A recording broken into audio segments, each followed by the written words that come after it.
Greetings, boys and girls. It's Vexus Lana from STS here again. Just doing a little intro for this week's podcast, because this week's podcast is audio only. So what I'm going to be doing is I'm going to be putting under the audio, so I can put it on YouTube, because that only does videos as far as I'm aware. It's going to be video. It's going to be recorded footage from the Digimon World 1 game. Now, the reason I'm doing this is because the guest this week is Mr. Sporky McForkinspoon, pretty sure it's his real name, from the redigitize translation team. The team that's working to translate this Digimon World game that never bothered to get... Well, no, the game didn't not bother. The Bandai didn't bother to localize it. And that's a real shame, because I love Digimon World 1. And this is the first game in the franchise that is, apart from that one, that has gone back to its Digimon World keychain roots. You actually have to keep track of them. If after so many days, they will die, and you will have to start from scratch again and build them up and try and get. Well, you can always get a champion, if you get a champion that's any good, and try and get an ultimate, and then maybe even try to get a mega, and then he dies, and you go, no! God, no. And it's a unique gameplay style that actually makes you care about these little creatures on the screen. That's all in the episode. Yeah. So this is the only game that I can think of that actually goes back to the Digimon World 1 gameplay style. And that is including outside of the Digimon World franchise. Monster Rancher kind of gets close, but still. Yeah. So yeah, Mr. McForkinspoon requested that we do an audio-only one. Fine. Normally, if it was a multitude of guests, then I would just have him turn off his webcam. But since it was a one-person guest, I figured I could overlay this video for anybody out there who hadn't played the first Digimon World 1. Now, I promise you, it's a lot more fun to play than it is to watch. That said, we had a great little chat. We stayed on topic for about maybe the first 10-20 minutes, and then we completely went off the rails into anime, bad dubbing companies, and Discworld novels. It was great. I'm so glad. So glad it went well. Anyway, so yeah, this is just a little video explaining why you're hearing us but seeing this 16-year-old game. So yeah, and before any of you ask, I requested questions. Given I'm assuming most of you people watching, because I don't have a regular viewer base, are going to be from that forum, from the redigitized WordPress forum. I put a message up there requesting queries, and not one of you little so-and-sos got back to me. So if you had something that I should have asked that I didn't ask, your own fault. I put up things for guest hosts. I put on things for questions you wanted me to ask the guy. Don't worry, the show went great. It was fun. I had a great time. Yeah, that's pretty much it. I will let you get to the actual show now. I have to go and record myself playing a couple of hours of Digimon World 1, which will be fun, because I love that game. I might even start from scratch. No city upgrades. No training boosts. An actual struggle to reach ultimate. Oh, yay. Oh, well, have a nice day. I hope you enjoy the show.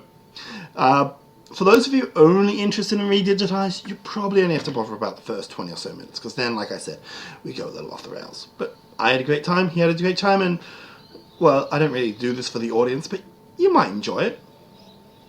I mostly just do it because I like it. Well, have a nice day. Ooh, one more thing I forgot. If you would like to be on a future episode of STS, you don't have to have anything specific to talk about, email me at vex.osolano@gmail.com. I'll try and see if I can work some subtitles into the bottom here with that. And tell me when you want to be on. I record 9 a.m. Sunday mornings, Sydney, Australia time. Now, given the wide... I have no idea where you live.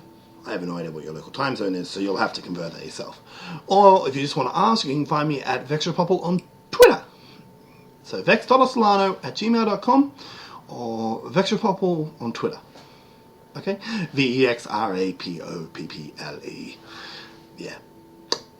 Yeah, so if any of you want to be on, I mean, you might have something you want to talk about, you might have your own little special project, or you might just want to have a go at being on a podcast. Put your name, not your name, you can use a pseudonym, as some of you may have guessed. Vex is not my birth name. my chosen name, and should I ever get it legally changed, it will be to Vex, but don't tell my parents that. They'd probably be very disappointed. Not that you should know who my parents are. And if you do, I am worried. I am scared. Anyway. Enjoy.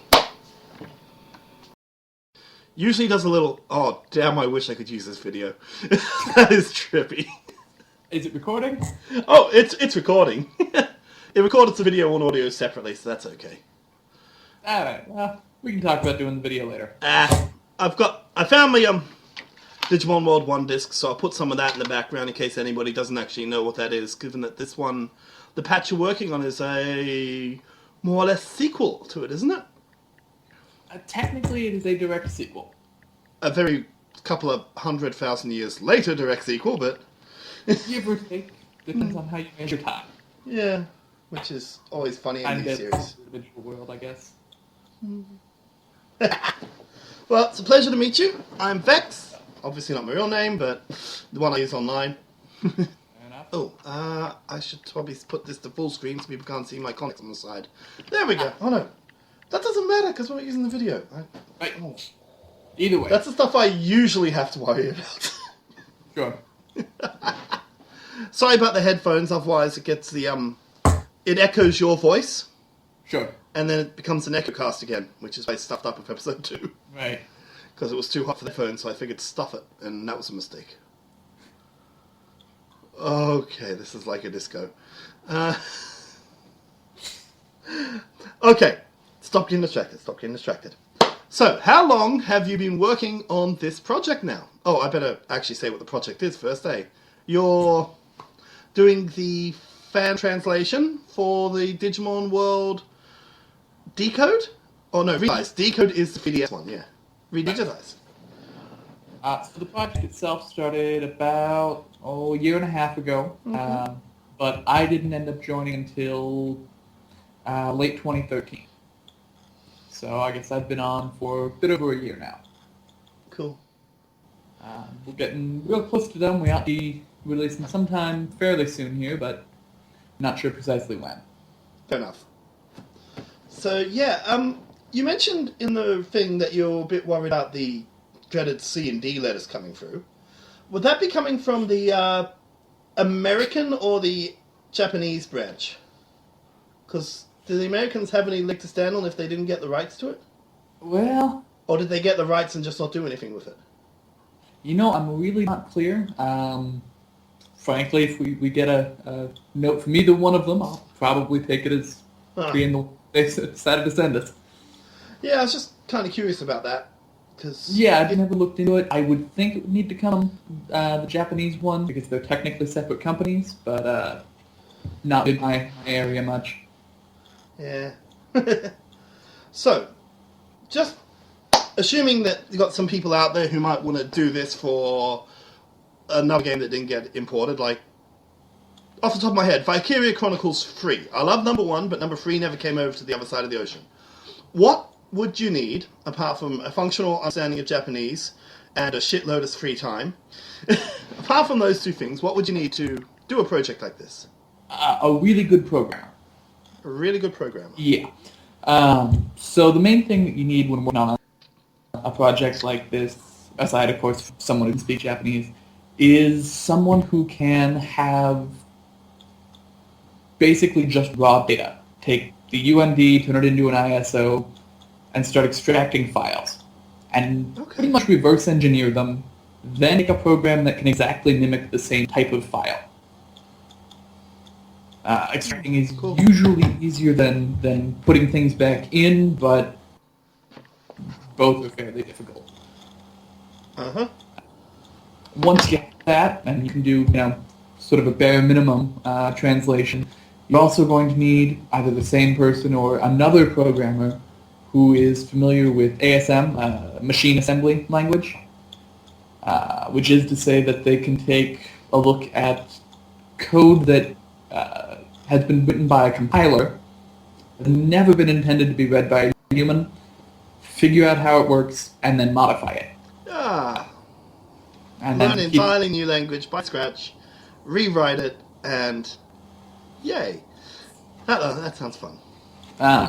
we're very lucky to have actually several programmers who are fairly good at ASM. Romstar, our main translator, is also a pretty good programmer.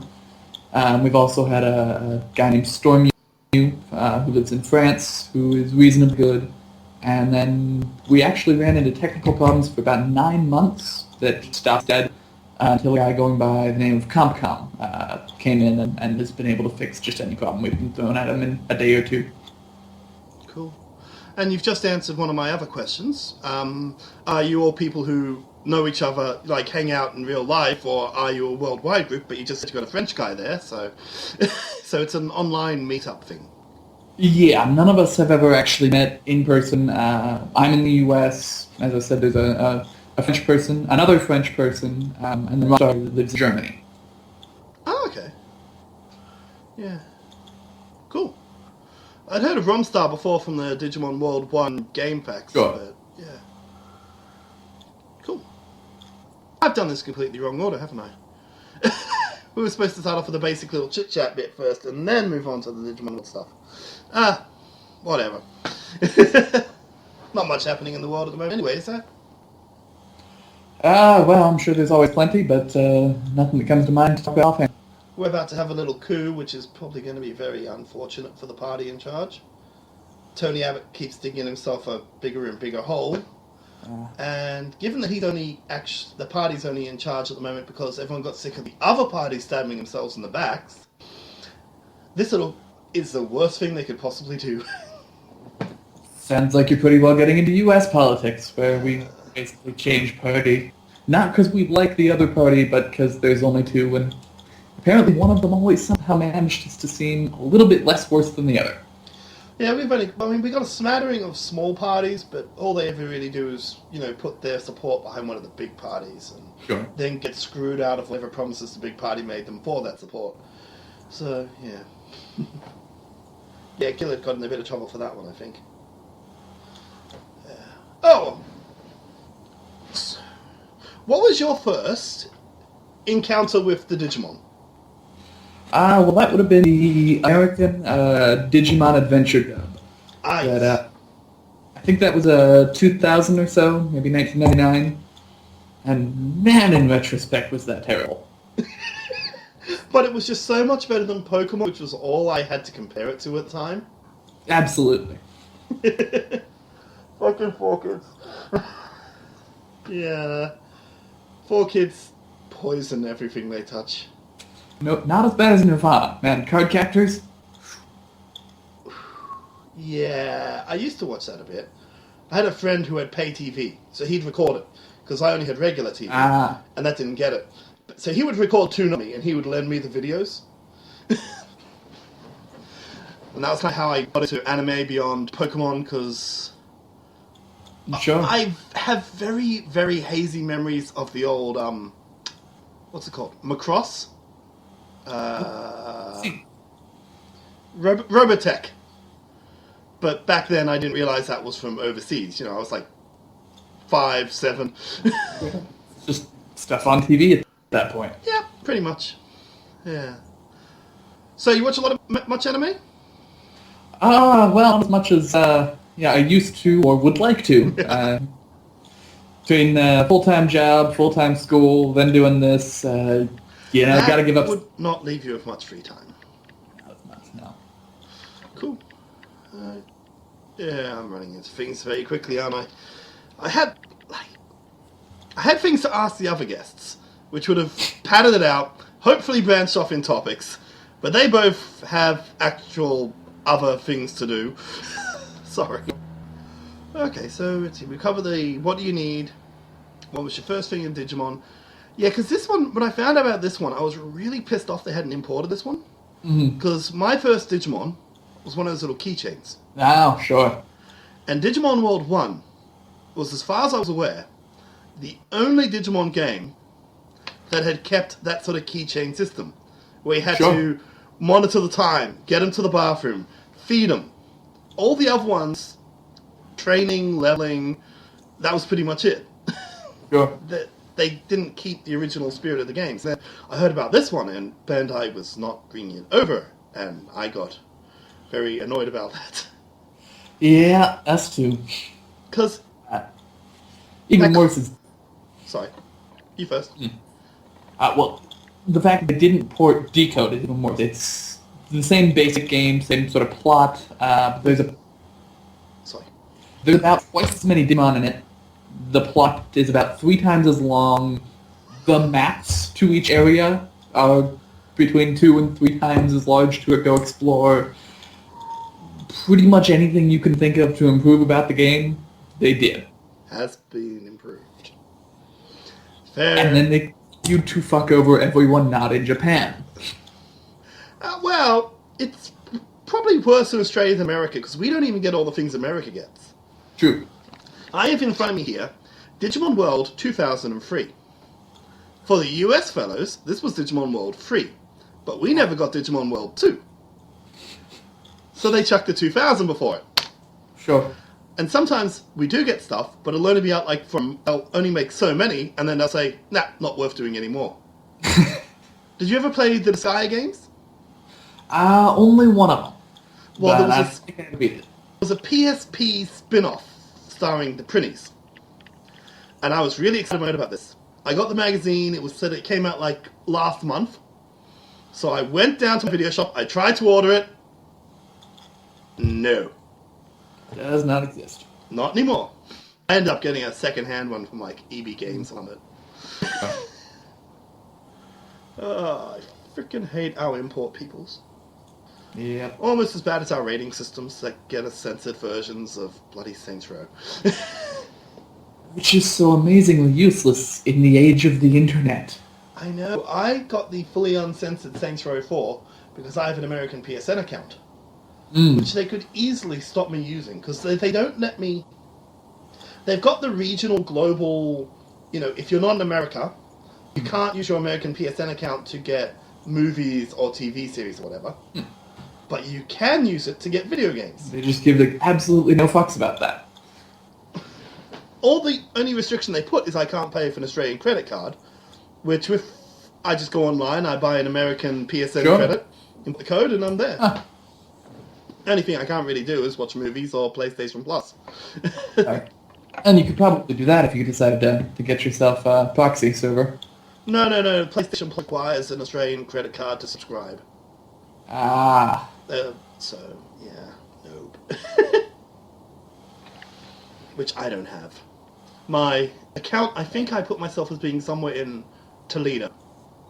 No, it was somewhere that one of the guys from MASH was from. I remember that much. Because, yeah.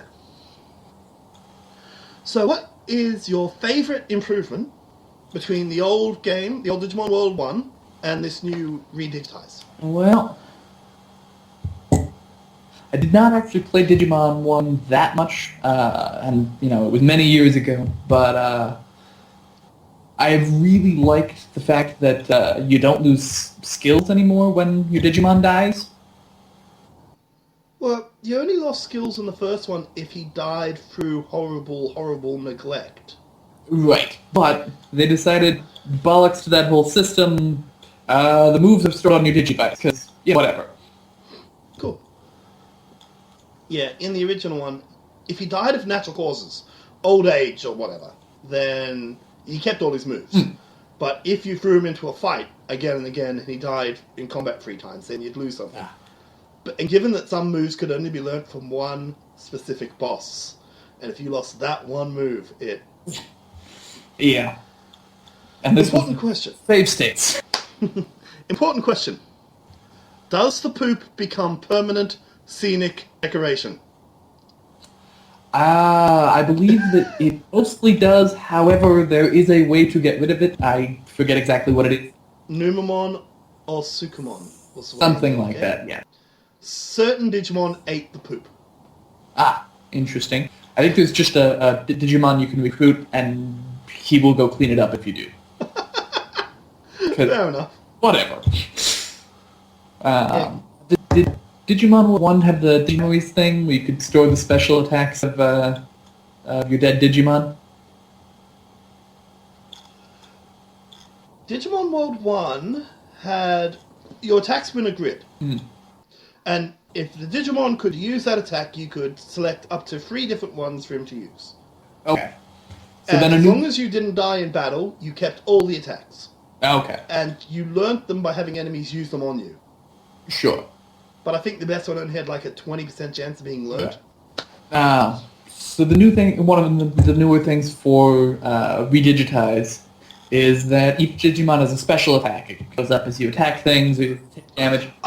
Yeah. That. The finish moves, yes. Right. When they die, you choose to store up to 5 finishing moves. They will have a limited use and eventually just go away after you use them too much, unless you use a special item that restores it. Yeah, so you can, if you get yourself up to a War Greymon or something, and get yourself down to a baby Digimon, if you come up against a really tough opponent, you can just use War Greymon special move, because... And that's something this one's got. The old one didn't have megas. True. Well, I think it might have had one mega that it classified as an ultimate. Machine Dramon, but I don't think you could get him anyway. Yeah. So, what's the life expectancy now? Oh boy. I don't seem to recall. I know it goes up based on the level of your Digimon. So having an extra level in there helps a lot. Level, In that they go Mega or stage. Yes. It was like, I think the old one it was like 12 for a champion, 16 for an ultimate? Yeah, that sounds about right. And then I think there's also 20 for now a Mega. Because that was one of the things that made Digimon World, because you had to invest so much care in getting the timing right, getting as much done as you could in the possible time. It really made you invest in the Digimon, and it made it so much more soul-crushing when he died. Yeah.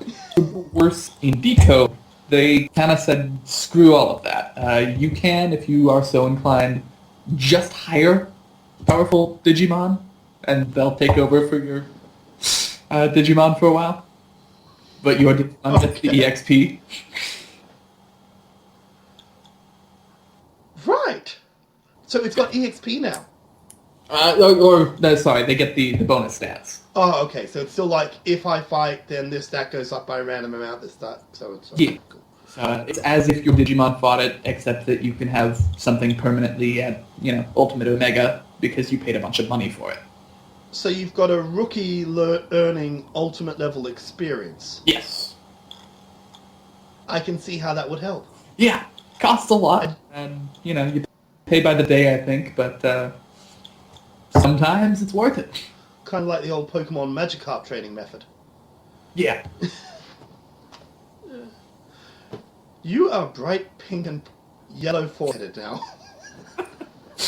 I'm sorry, it's just... It's alright. So it's all around an improvement on the old game. I dare say the Digimon look a lot smoother, for use of a better word. Like in the old one, sometimes you'd have gaps in the Digimon depending on how they were standing.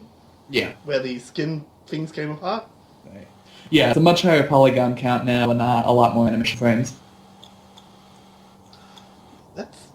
It always gets me when I play a game that is either a sequel to or something I played on one of the old brick consoles, and now I can play it on a handheld. Yeah. I think the first one I had this experience with was like one of the Final Fantasy games, where they were porting them all to the DS. And I was thinking, I needed a VCR-sized device to play this game back in the day. It didn't look half as good. I like to measure the speed my computer runs at, my laptop or what have you, in how many times faster is it than the Apollo 13 used to land on the moon. I think we're up to millions now. That thing's on like 10 kilohertz. Yeah, I know, and this is all in what, space of 20, 30 years? Yeah, give or take.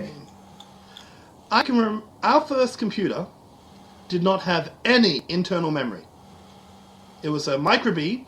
Everything was run off a floppy disk, which, if nobody remembers, was a sort of plastic square rectangle the size of a CD. Now, a lot of people might remember the half-size floppies, which weren't actually floppy, but these ones you could wobble. Speaking of little size floppies, thing happened to me and a friend of mine. His niece came up and she had a floppy disk in her hand, a 3.5 inch. She thought it was really cool that he had 3D printed the save icon.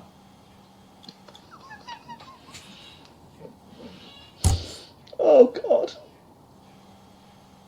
I'm not even that old, but this stuff just makes me feel it, you know? We're becoming obsolete before our time. Oh, God. Oh, well, we'll see. Yep. We'll see. Soon enough, it'll all be... I mean, we're already mostly using a lot of SD cards now. I mean, you can hold more on an SD card than you can on a DVD. So. Speaking of which, not to go off on a rant, screw the Vita's fucking proprietary shit. I know. I don't have as much of an issue now because I got like a really, really big one imported from Japan. Sure. But yeah, I'm not happy with the unique memory thing. Yeah.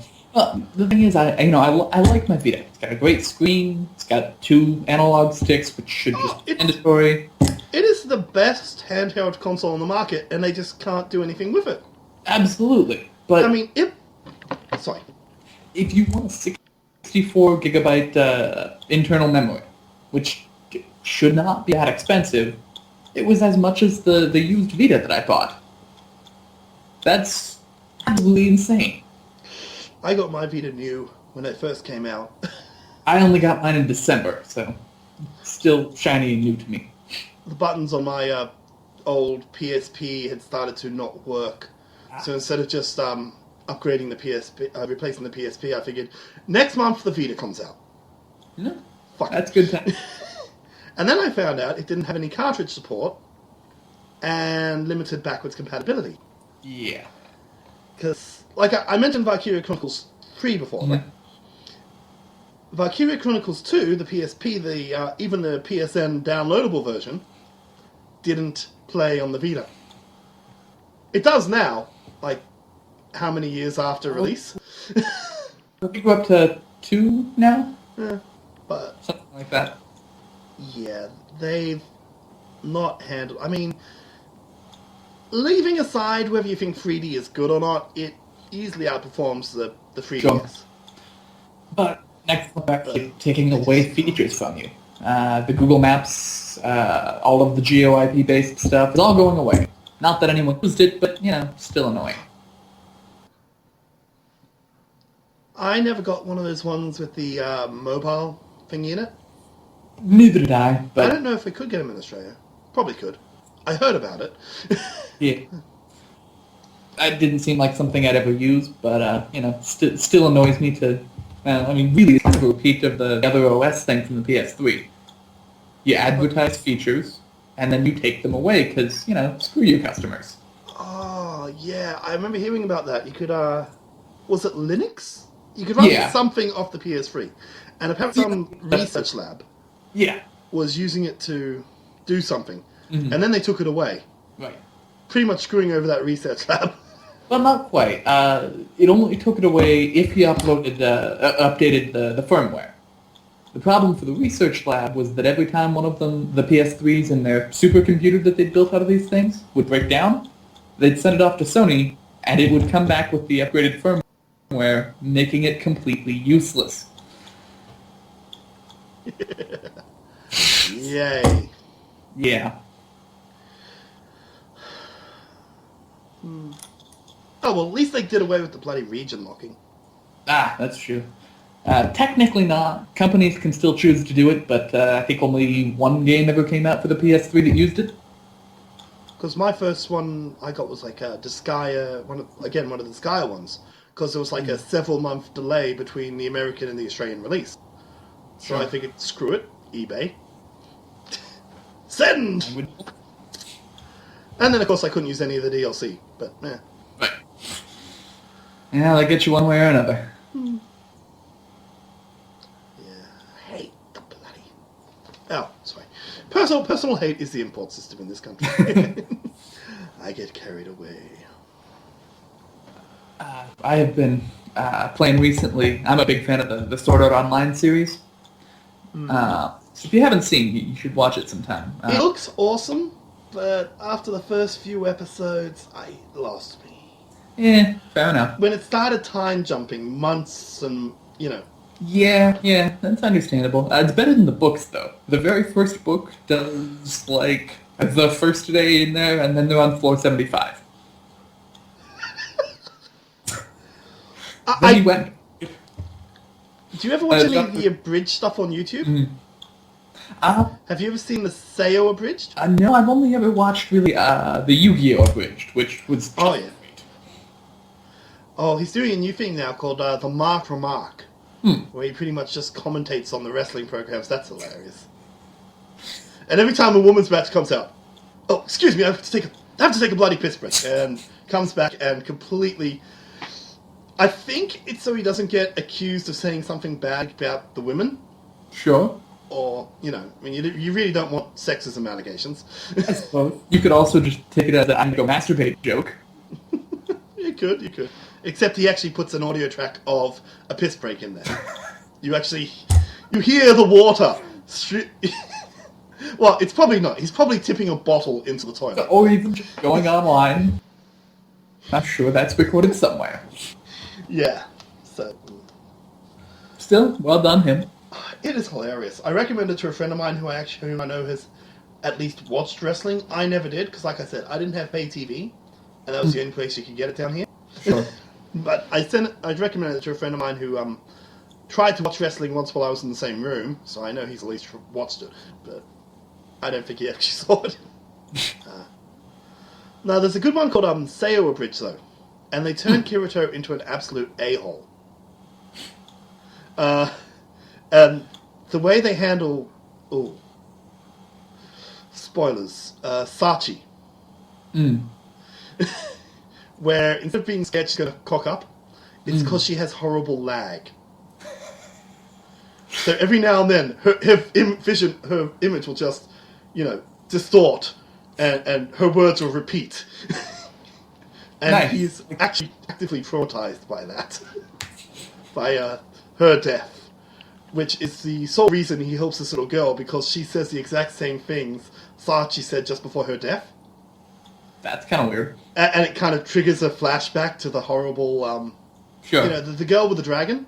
I never saw the whole thing, but yeah, okay, I think I know what you're talking about. Yeah. No, they're not very far through it yet, but I prefer it to the series. Yeah, that was certainly true of Yu-Gi-Oh! If nothing else, you got all of the plot and, in like a tenth of the time. Yeah. Yeah. I've been a big fan of the DBZ one for years as well. Sure. That eventually just kind of became self-parodying. Oh, yeah. The Hellsing's pretty good, by the same guys. It sort of never ceased to amaze me with DBZ and Sailor Moon and things like that. How many things we could plug in, like the 90s and 2000s era, from Japan's 1980s. I mean, they're now still making DBZ games of like a 30-year-old franchise. Have you ever seen one called Irresponsible Captain Tyler? I don't think I have. So many of the things, they make me think 80s, but it wasn't made till like at least the 90s, maybe later. But you got a guy in a hockey mask. Pretty much all the fashion, all the styles is straight out of what you'd see in an old 80s movie. Love it. Actually, speaking of Sword Online, have you heard of one called Log Horizon? Yes. Watch that every week. Oh, you've been watching Season 2? Yes.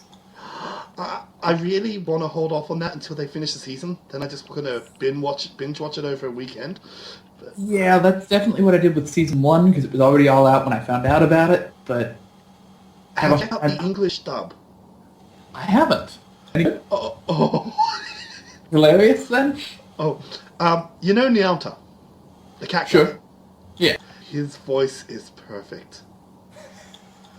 I didn't know... All I knew going in was he was supposed to speak like a gentleman. He was supposed to be a sort of well-spoken fellow, because, and he was supposed to slip cat puns into everything. Yeah. And then he opens his mouth, and I just couldn't stop laughing. Nice. It not because it's bad, because it was great. If anything, I took a slight offense at what's her name, the head of that guild that he's friends with, the blonde chick.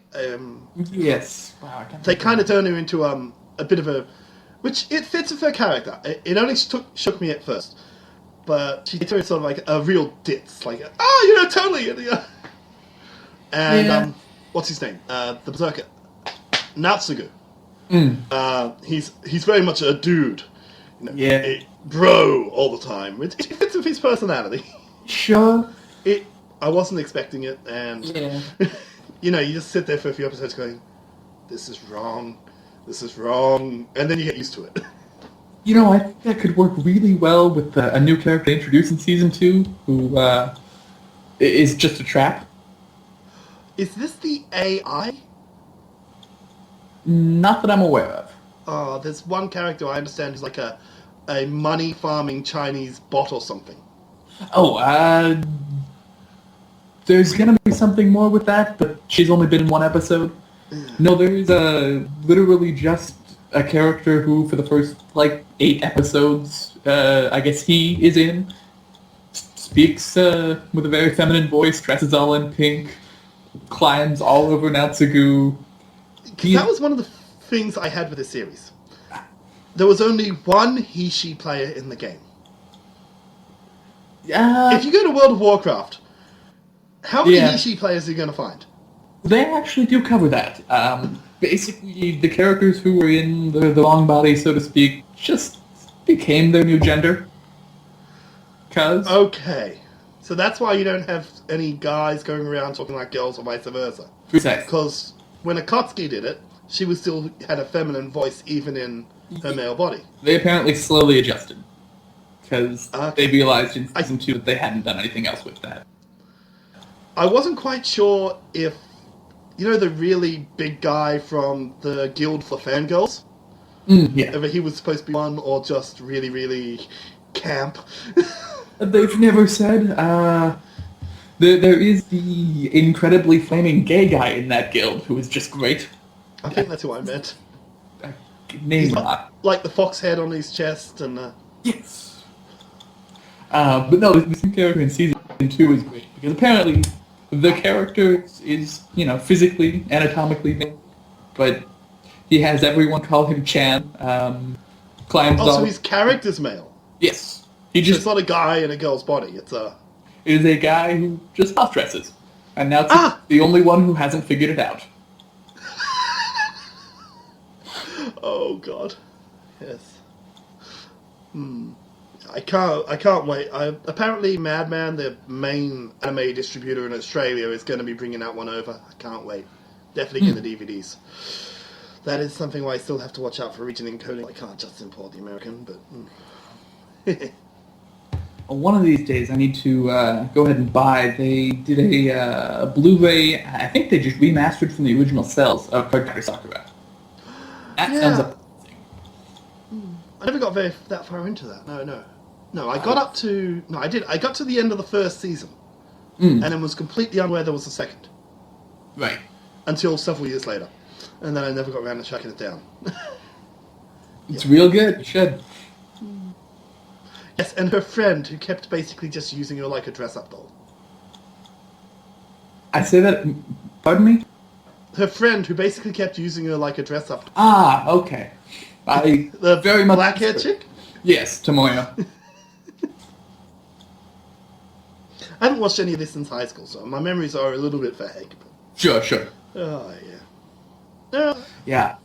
Sorry. I had ended up watching various episodes of the dub, which was just terrible. And then in high school, 7 or 8 years later, watching the actual show, which just was great. Something I've always wanted to get my hands on is a couple of the Oceanic dubs. I hear they're supposed to be glorious. Just I've not seen... I think it's basically the company that Japan uses to dub them. But I've only heard rumors. I've never actually seen any of them. Yeah. Speaking of horrible dubs, I found something that I was so excited about last night that it turned out it was just an internet rumor. Have you heard the Magical Molly one? No. Did you ever see Puella Magica Modica whatever? Modica. I've actually downloaded it and then never watched it for it, but I'm listening. It is good. It's about basically these girls being screwed up.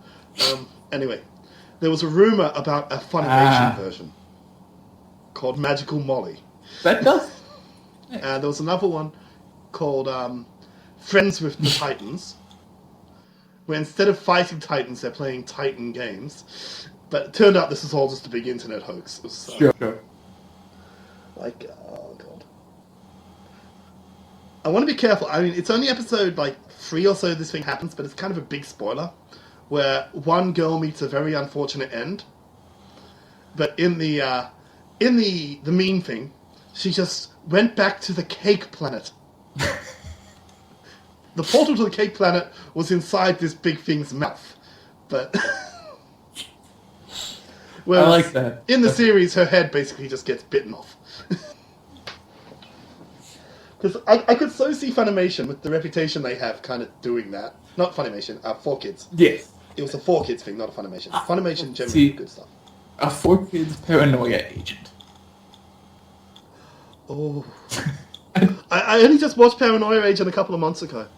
Can you just not see them trying to turn that into a fun-loving thing with, the Moromi doll? Oh, God. I'd love to see how they handled episode 8. Yeah. Happy family planning. The one about the 3 guys just trying to kill themselves. That was so good. I know. It's the most happy, uplifting episode of the series. And it's about 3 people trying to die. And then 8 years old. Cute little girl. And then, but I love the twist at that one. Oh, yeah. I mean, you rewatch it. I'm not going to say what the twist is. And the hints are kind of there if you know what to look for. Yes, perfect. I loved it. I still don't know what happened in Paranoia Agent. I've got a couple of theories. I've seen the whole thing through twice, and I think I know more or less. I do love a good what the fuck anime. Yeah, definitely. One of the things that I liked about that episode 8, they make some references later that they talked in the online chat room to, I think, a guy named Fox. Who was the guy they arrested. Right. Which is just perfect. They linked it into the story, kind of. Yeah. They actually did a really nice job of linking all the disparate characters in the various episodes. The split personality woman who was the first kid's tutor. Super good. They were all connected. Yeah, absolutely. And then everybody's last name is the Zodiac. And then that cop guy goes completely insane. Yeah. With the baseball... Was it a baseball bat he used at the end? Yes. Which was the holy sword. Damn straight. Which apparently was the way to do things. Going insane is apparently magic powers in this world. Wasn't it at the end they just pretty much had to... The whole thing just sort of exploded and then blew over? Yeah. If I remember right, Moromi was there to help people, fuck off from having to deal with anything stressful or important. And then I didn't want to deal with it. I'll talk to my puppy. Yeah. And then so was Shonen Bat, who would just, hit anybody who was under stress. I kind of got... Ooh. Does Crazy Fan Theory count as spoilers? You know what? It's a really old show. We can just spoil it. I kind of got the impression that Shonen Bat was, I hurt myself and claimed that it was him. Yeah, that was... even myself that it was him. Yeah. And the big sort of black swarm was just a massive kind of riot sort of thing? So near as I could tell, Moromi was her other way of dealing with shit. And as she spread the idea to other people, the idea got more powerful. So Moromi's cartoon and shit made that crazy powerful. And then the whole news story about Shonen Bat did the same thing. And then the two sort of merged. And dude with bat sword went, hiya! And things exploded. But nothing got there because then there was a new cartoon character next. And, yeah, everyone was dealing with their things differently. They still weren't facing it, but they would... the opening and the closing scene were pretty much the same, but instead of saying, it's not my fault, it was doing something else, but I can't remember what the something else was. You know, it started that scene of everyone on the phone going, yeah, it's not my fault that so-and-so. Right. And was just shifting there. Yeah. Actually, I thought it was even just the same thing. It was, not my fault again. And it was a cartoon character, and everything started all over again. But I could totally be wrong. It's been a while. I must admit, I was kind of expecting it to be the crazy old guy. Yeah. Because he had the sort of same hair that Shonen Bat did. Yeah. And crazy old guy was great. He was also, loved the random math shit going on. The random what? The random math that he was doing? Yeah. And it would generally come down to something about the victim. So you think, even more reason to think he's involved. And how they got him to do all the on the next episode shit. Right. And it's completely random. A rabbit jumped over the moon. What did it see with its red eye? Exactly. But it actually did relate, because, the person's last name would be whoever he was talking about. And so... Yeah. I never noticed the Zodiac thing, I must admit. Well, yeah, you have to know that their last names are Japanese for the random Zodiac characters. And so, yeah, she was... what was Moromi's creator? I can't remember now. But they actually went in order with everything, which was kind of neat.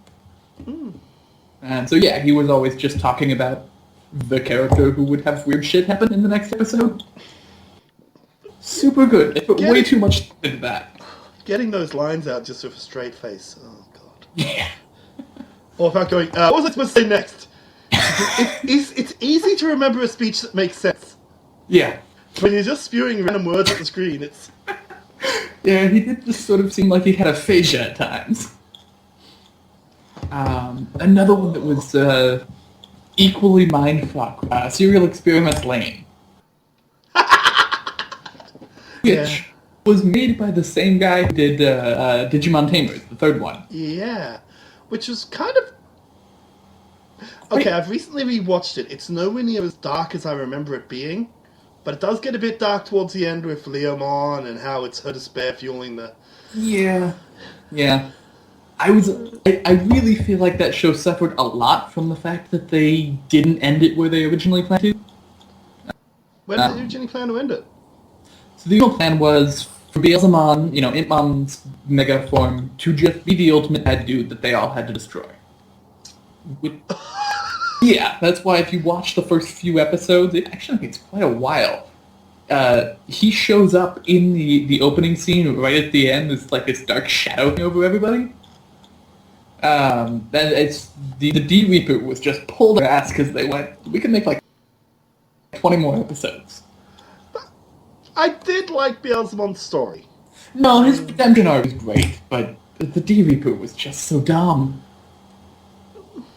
Fair enough. I can't argue with you on that one. But, yeah. Oh, God. I'm trying to think something else. Oh, do you ever watch Fleekly? Yes, fucking great. And did you ever read the manga? Yes. Nothing like the anime. But they both make about as much sense. Not at all. I've ended up seeing footage enough times that you can actually piece together the plot that's going on in the background. It's not complete random noise. No, it's not complete random noise. I love it. I had a general idea of what was going on. It's certainly not as what the fuck as the final 2 episodes of Evangelion, but as I understand, they pretty much ran out of budget and sort of a little bit, and then also just the fact that, the creator was really working through some shit. Oh yeah, I think they're still going with the manga. I mean, last I checked, which was like 3 or so years ago, they're still only on the Attack on the Nerve base. Okay.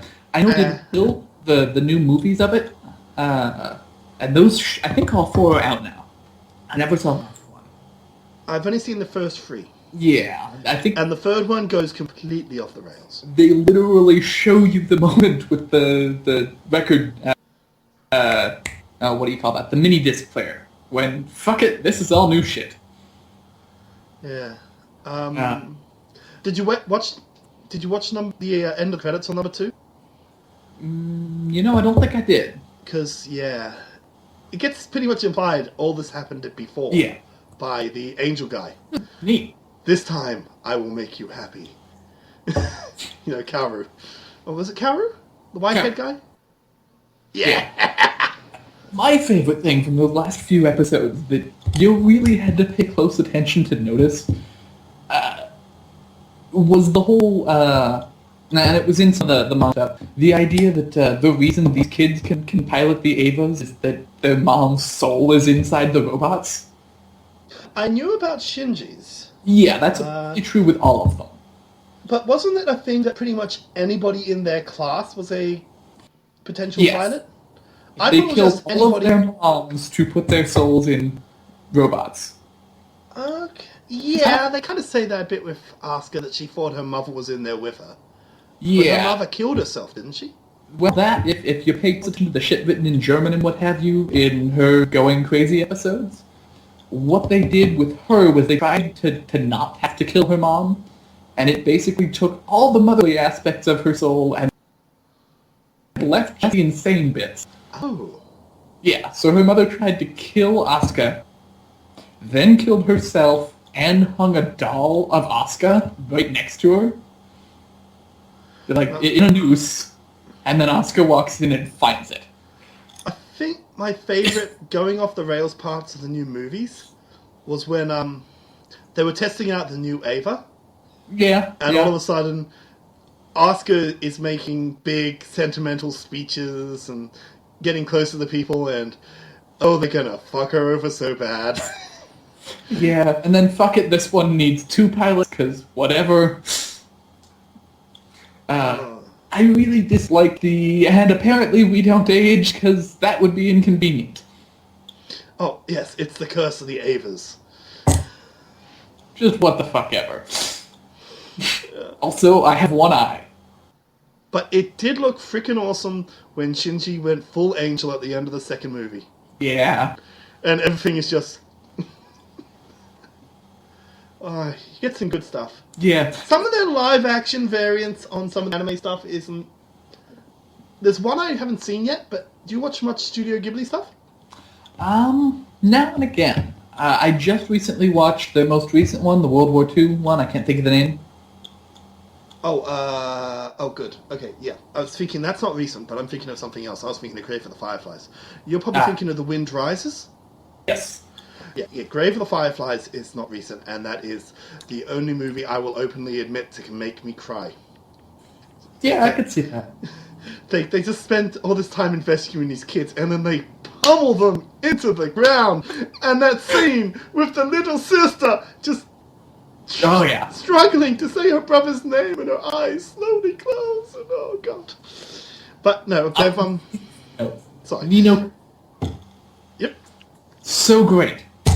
I know that I seem to say way too much, but damn, Ni no Kuni was one of the best games I'd played in a long time.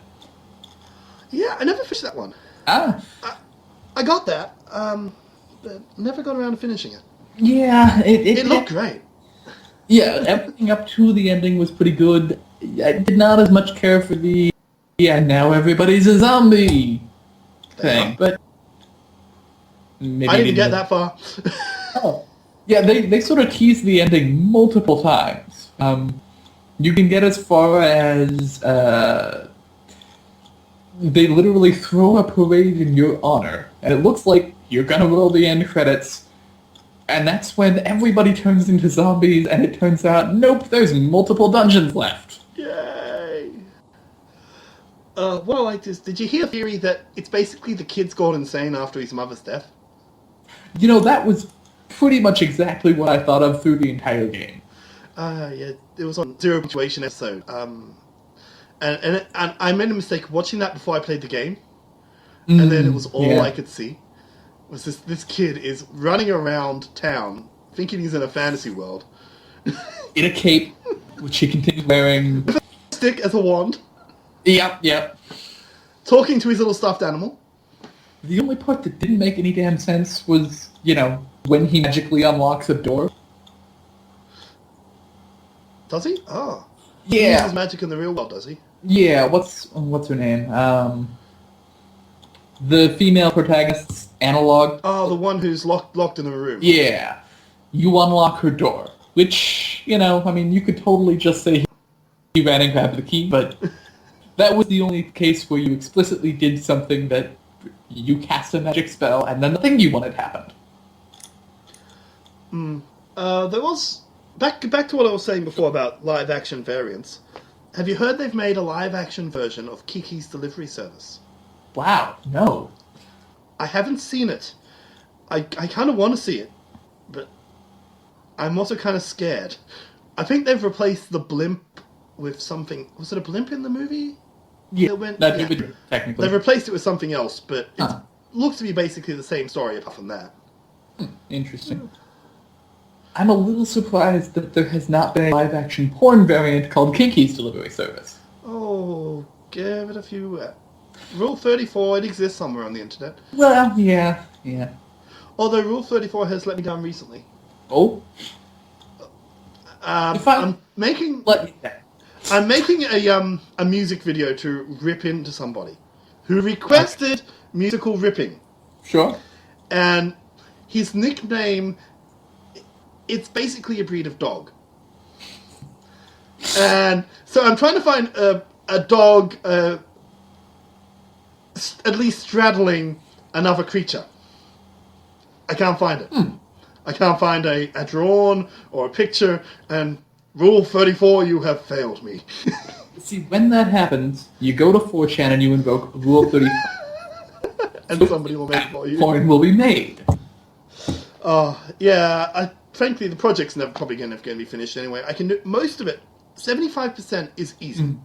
Clipping together various out-of-context incriminating sound bites, then leading that into a certain song. Sure. Which, just in case the guy ever watches this, have you ever heard of a band called the Wet Spots? No, but that is a good name for a band. Especially given pretty much the content of all their songs is funny/sexual. They have a song called Do You Take It? You can probably imagine what the last 3 words of that are. Well, there was a running thing in their old podcast series that these characters had basically a joke saying that these characters were basically, in the background. Sure. Well, they were very vocal, they were all over each other, and there was multiple things like, I didn't know whether to post this podcast on a comedy or homos, erotic, whatever. It can be both. I'm making a video kind of ripping into that bit. What I want to do involves animation stuff that I've never done before. It shouldn't be difficult. It should be just a matter of a profile face pic. Then you just cut out the jaw and move it up and down like an old Monty Python episode. Because I want to have them singing along to it. Sure. And then I'm going to take their friends' heads and have them floating in the background, like singing bubbles. For the background singing. I will tell you, it shouldn't be difficult. It should give you a lot more tombstones than it is. The words, it really shouldn't be difficult. That seems like a really good set of last words. Yeah, I know. But it's just stuff I've never done before, and I have no idea how to use a video editing program. I've made an AMV before, but that's just video file, overlay and music, and we're there. Well, I say that, but there are some fucking amazing AMVs out there if you look, that look better than the TV shows they're based off. Anyway. What was that other one? So finally ended Inuyasha. That took for really goddamn long time. Yeah. Started out with nothing, and then there were like 300 episodes of filler. Well, you get that in that sort of series. Yeah. Naruto too. Man, I'm glad that's done. Naruto, oh yes! Yes, they finished the manga. And Bleach looks to at least be winding down. Yeah. Big finale battle, God, all that. Yeah, well, Bleach God. I was going to say, you really do by that point in a series just have to go fight God. That's the only thing left. Well, you're not fighting God. You're fighting the guy who wants to kill God. Oh. Who turns out may be God's illegitimate son. Alright, I'll give him that one. going with this? Something else. Oh, I've lost it. Yeah, so what was your favourite one of the Digimon series? You know, I really like Tamers. Adventure and O2 definitely had a lot of promise. Man, there were a bunch of just weird, fuck it, we're going to introduce a new plotline and never talk about it again things. I did like the Black War Greymon arc in O2. Yeah. They definitely had some good stuff in there. But, you know, I personally always liked in near the end of the first adventure, there's just this flashback where Piedmon sticks some weird kind of black ball thing into Guy's back. In whose No back? one thinks about it again. In Genai's back. Yeah. It's a flashback. He's real young then. This is as Piedmon is stealing all the Digi-Eggs. They do something to Genai. Maybe that's what caused him to be old later? No one knows. No one ever references that scene ever again. Yeah, I vaguely remember the flashback episode, but I don't remember that, yeah. Cool. I'm going to rewatch it now! Yeah, damn straight. That and for the American dub version of it, so many weird things happened because the entire series is based on stuff that happened in the Wii games that never got translated at all. All of the Digimentals that they used to armor evolve. Oh, yeah. All of that happened because of stuff that happened in those video games. I must have missed those video games. Yeah. They were for the Wonder Swan. Yeah. I know the name. It's not the version of NES, because that was the Super Famicom. Yeah, no. Wonder Swan was like a handheld that pretty much only came out in Japan. Fair enough. Yeah. But, you know, for instance, there is an entire game that takes place between 1 and 2, Adventure and Adventure 02, where Ken is a playable character. Oh, okay. What, you play the bad guy? No, he's the good guy. But you said this was between Adventure and O2. Yes. Isn't he the bad guy, or becoming the bad guy in those arcs? So the very end of the game, the last thing that happens as you defeat Millennium Mon, the recurring bad guy of those video games, he shoots a dark spore into Ken's neck. And that's what turns him evil. And do you use Wormmon in this game? Yeah. Because Ken seemed to be genuinely think that Wormmon was completely piss weak. Yeah. They had a whole adventure together before any of that happened. V-Mon, the one that Daisuke Davis uses in all of O2, Yeah. is Ryo's partner. On loan. Or something. Ken's big brother? Ryo, the guy from Tamer, with the Cyberdramon. Oh, him. Yeah. So, wait. What? Yeah. No. These games... Digimon World 2 is completely fictional in that. No. In the Japanese version, Digimon World 02 never gets referenced. At all. That was all totally the dub. So it's only... Ah. The very last game that Ryo ends up starring in, he meets ENIAC, the first computer, which apparently caused the creation of all digital worlds or some shit. ENIAC decides to make him its champion, and now he can go to any universe in which a digital world exists. Also, he can track. Okay. Yeah. So that's why he's in Tamers. Okay. Yeah. So... In spite of the fact that What's-Her-Name had a real-world history with him? Yeah, he decides to go live in the Tamers world. Also, he has parents somehow. That never got explained. Because his parents should be back in the other universe. Yeah. But Okay. the only time it really gets at all referenced in the show is like the first time they meet him, he briefly talks about how, yeah, I can get you back to the real world. We'll have to go through this other universe first, though.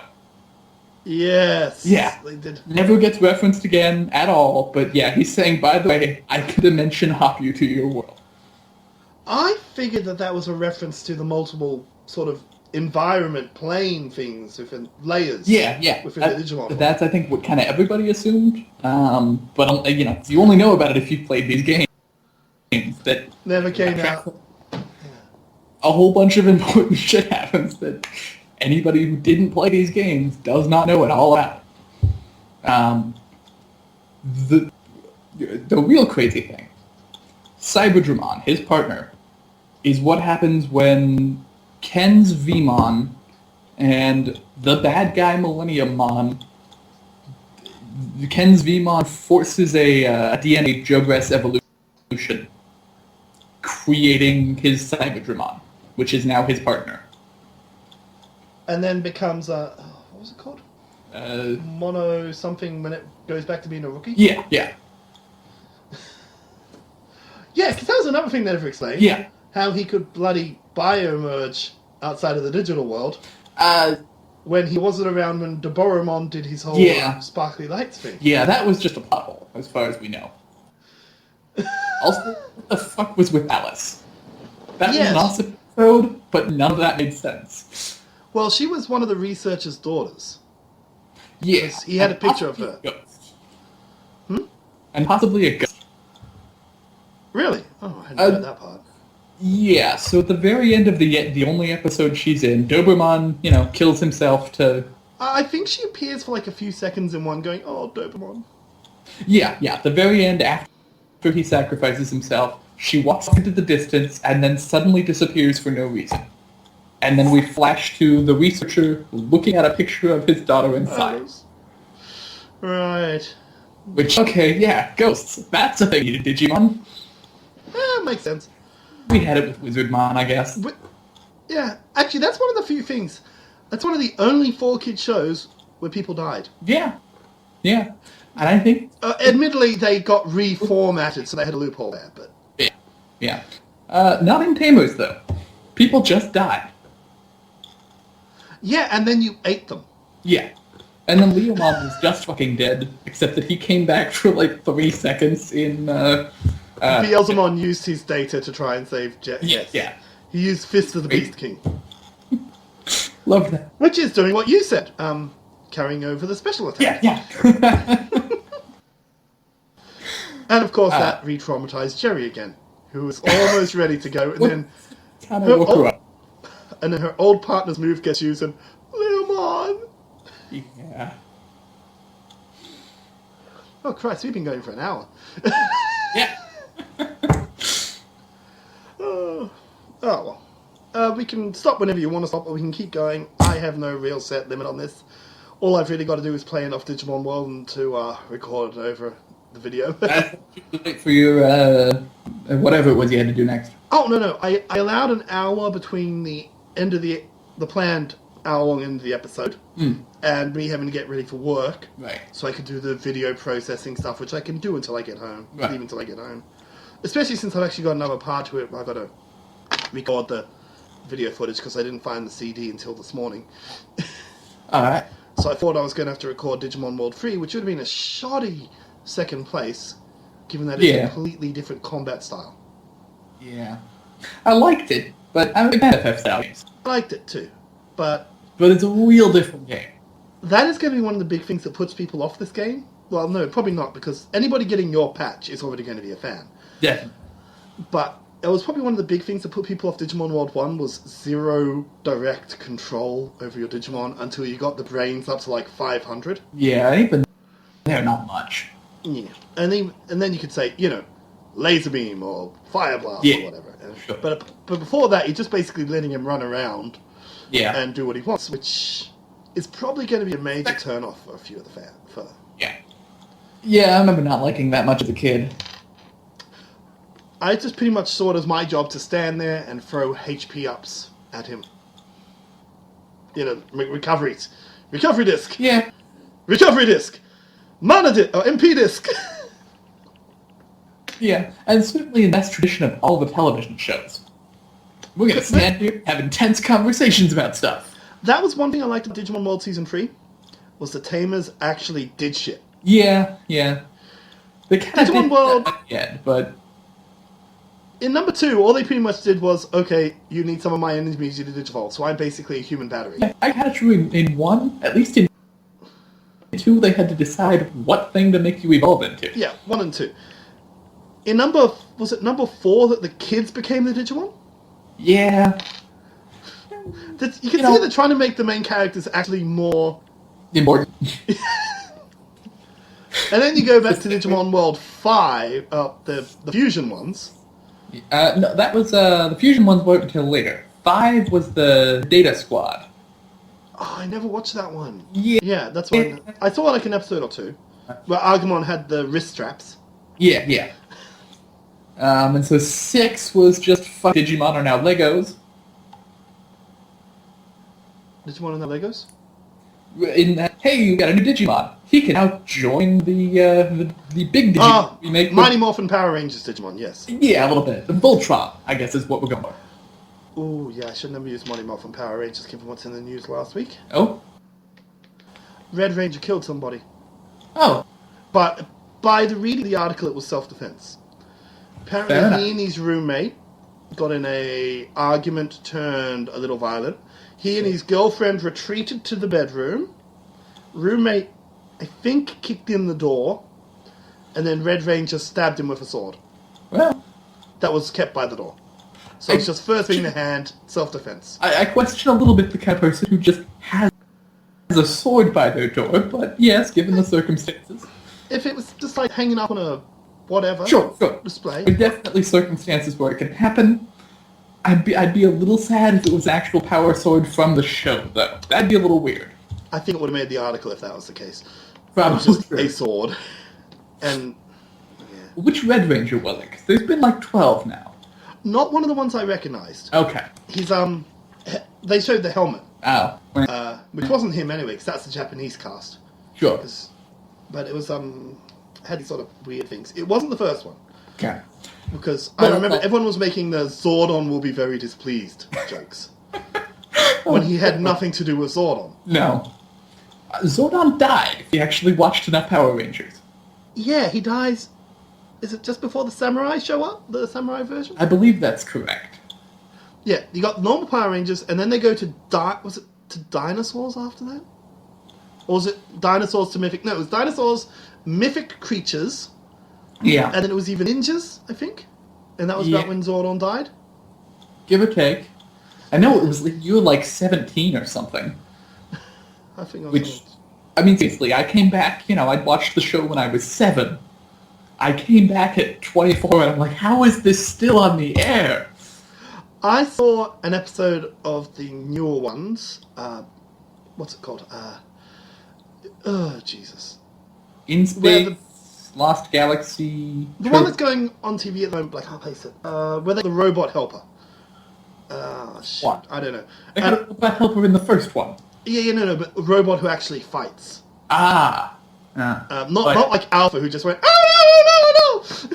Yeah. And he got turned into a bomb in one episode, if I remember. Or self-destruct got activated or something. And he was on a timer. Oh, I had no idea that there was only one female of the original Power Rangers. They had 2 female actors. But if you go back and watch the episodes, only one of them actually had a miniskirt. Right, well, and if you watch the Japanese version, the yellow one was just a dude. Was a dude. Yeah. And they were what? Prehistoric people brought back into the present day or something? Yeah, they were basically, having trouble adapting? That was some weird shit. Then the Green Ranger was the Red Ranger's brother, wanted to kill him and take over the ancient kingdom that doesn't exist anymore. Which is why the Green Ranger was on the bad guy side. And did he, in the original, become the White Ranger, or was the White Ranger somebody else entirely? The White Ranger was from a completely different Sentai show. Right. Green Ranger just dies. Heroically sacrifices himself, yada yada yada.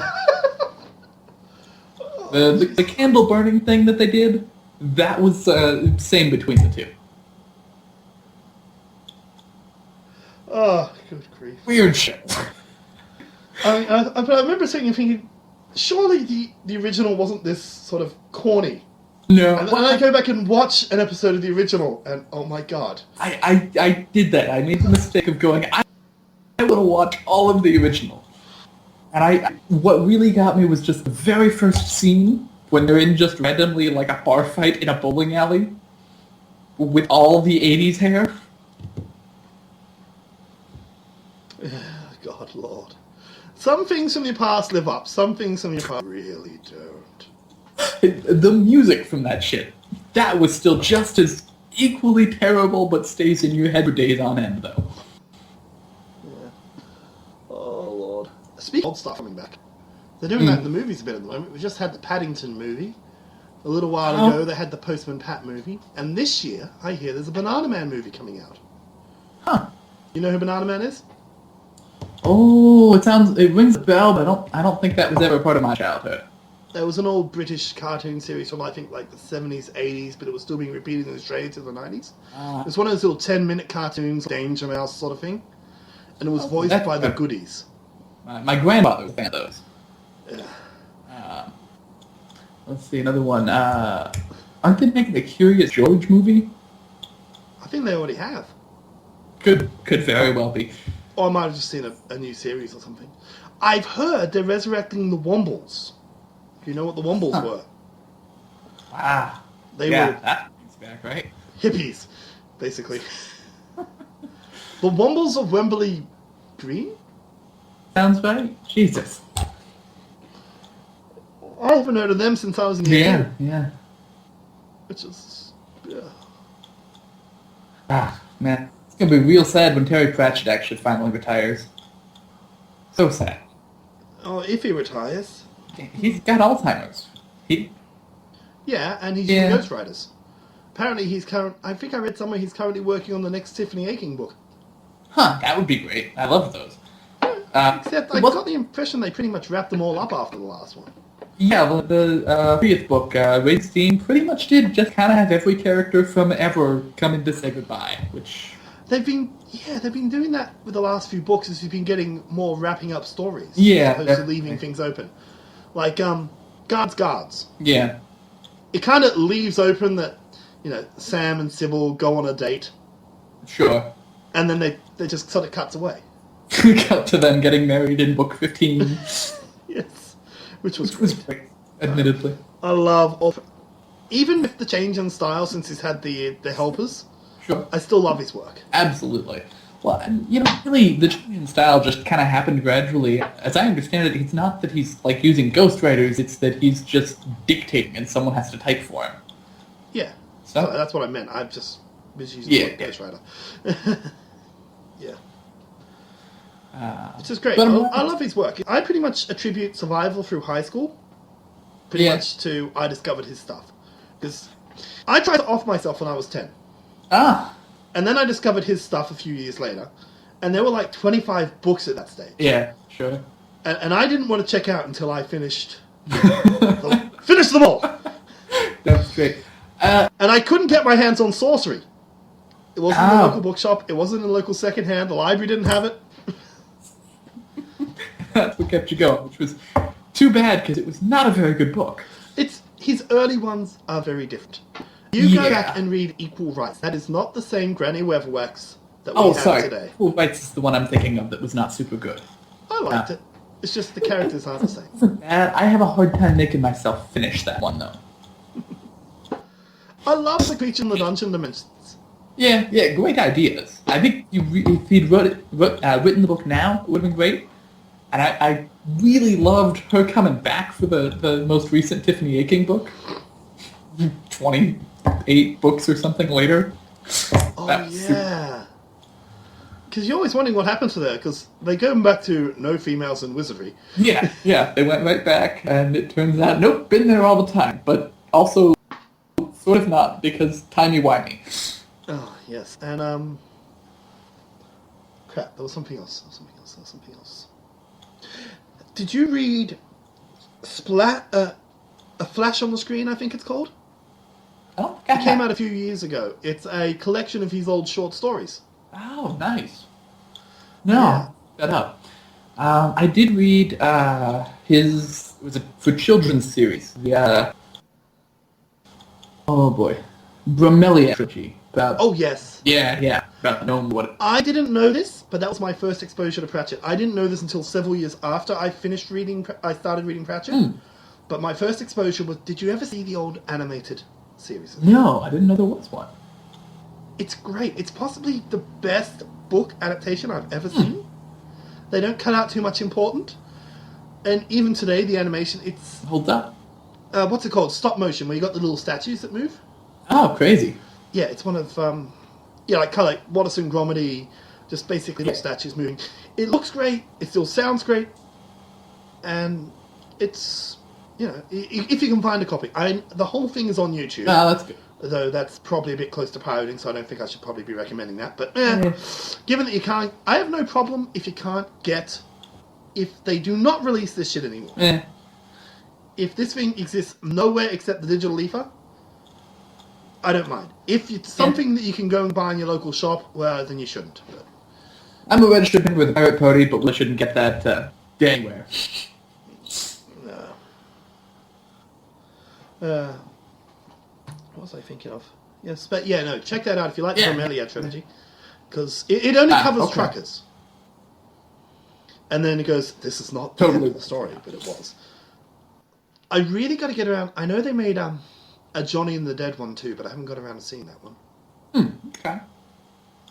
And I've only just managed to get my hands on a copy of The Unadulterated Cat. Nice. I didn't know what to expect going into that one.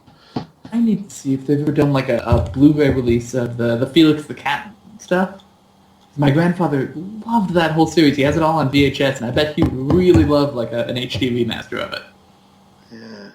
Well, I know they made a new season of it, like That's a decade ago, but it was very different. Yeah. With his magical bag and his... yeah. Actually, back to Pratchett. They've recently released an audio drama of Good Omens.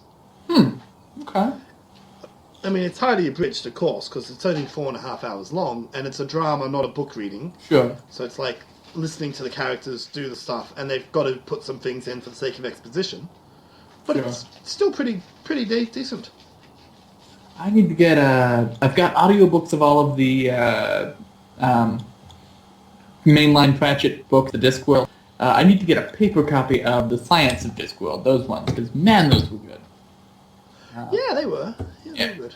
I was, I like, nuclear physicists explaining nuclear science in terms of magic. Shit. The last one wasn't amazing. Did you read the last one? No, I've only ever read the first one. Oh. I'd like a copy. The Omnians hear about the round world. Okay. And of course, their big thing was the world is round. Sure. Plus the whole Christ thing, which, maybe in a real-world analog shouldn't get so much into. And pretty much at the end, they actually call down Om in the court case. Nice. No, the world is flat. Get over it. And basically, it just turns out the idea of the disc world had gotten transmitted to our world, and that's how we got the flat earthers. And the idea of the round world had got somehow transmitted back in time to the disc world. Sure. And that's how the Omnians had got started up. Very nice. And the whole thing was about someone from this world ended up in the disc world. Oh, yeah, okay. A librarian or something, I think. Yeah, something like that. It was interesting. Yeah. Yeah, Small Gods was maybe his best work. That was really... I love Small Gods. Yes, with Vorbis and his steel trap of mind. Then when he's dead, he realizes that all he ever really heard were the reflections of his own thoughts. Death gets the best scenes. Just kind of... Yeah. I don't think there's a single book he's not in. No, just one. The first Tiffany Aching book. Okay. Yeah, now you mention it. Yeah, the Wee I Free can't Man. remember him. Yeah, he's not in that one. Because I have a crazy encyclopedic knowledge of Pratchett. Yeah, but Death has always been one of my favourites. Yeah. Like when he tries to crack a joke to the recently deceased dwarf, and you'll be Bjorn again, and of course, the dwarves. Does it better. Yeah. If he, after the Tiffany A. King, if he does another one, it really needs to be another death book. I still want to see the one where Moist becomes the head of the tax department. They kind of hinted it at the end of the banking one. I think that got scrapped in favor of Raising Steam. Yeah, I know. But they kind of hint that was sort of the next step for him. They did, and that we would have been good. But if I remember right, at the beginning of Raising Steam, it's just, and then he did that. A little disappointing, but, you know. I kind of got the impression that the patrician may have been grooming him for when the patrician finally steps down, because they imply that they basically do the same sort of thing. Yeah, pretty much. The patrician just cons the whole city. Yeah. Because how old would he have to be? Given the span of some of the events in the books. I mean, yeah, they kind of cover this with the History Monks book. Procrastinator, where basically history has been smashed and sewn together so many times that... There's that. Technically, that's the same thing about Vimes. He's been around since book 8. Yeah, and Granny Wevrex has been around since book 2. Yeah. Technically, the patrician was not in the Although... He was not in... they had a different patrician for the Granny late... Wevrex disappeared for 18 years.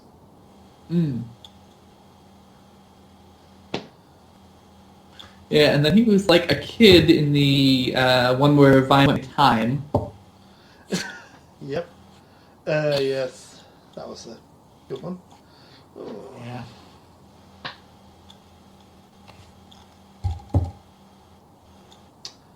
Oh, good old Vimes. Good old Vimes.